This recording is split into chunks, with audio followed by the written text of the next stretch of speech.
This is problem number 17 from the August 2017 Geometry Regents exam. This is an example where you have to partition a line segment. So we have two endpoints of A and B. So I'm just going to draw it without using an actual coordinate plane here.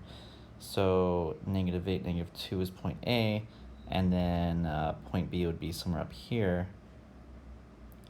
being at 16.6. Okay, so what we can do is visualize a right-angled triangle here. And what we'll want to do is find out the horizontal and vertical distance. So from point A to point B, our x value starts at -8 and ends at 16. So that's a total distance of 8 plus 16, which is 24. Now for the vertical distance, our y value starts at -2 and ends at 6. So that total combined distance would be 2 plus 6, which is 8. Now what we're trying to do is create a point P such that AP to PB creates a ratio of 3 to 5. So let's say it'll be somewhere right around here.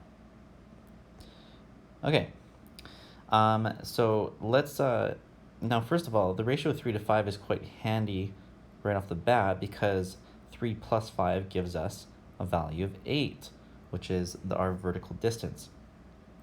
So what we'll want to do is split it across this way, where this distance from here to here is 3, and the distance from here to here is 5.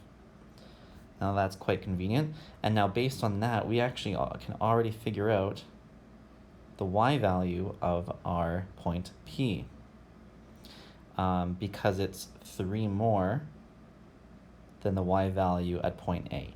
So the y value at point A is -2, -2 plus 3 gets us a y value of, oh, sorry, not -1, +1.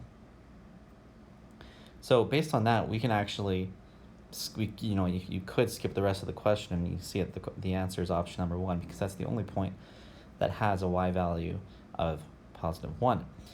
But if you're curious, you could continue on to figure out the x value.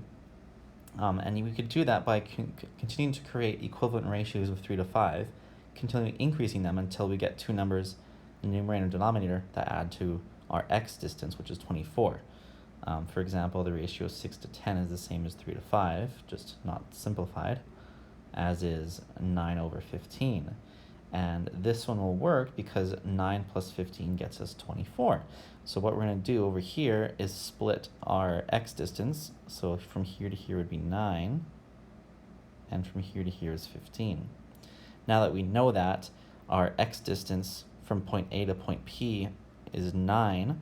So our original A has an x value of -8. And if we add 9 to that, you get +1. So yeah, hope that was helpful, and that's all for this video. Thanks for visiting JD's Regents Preparation.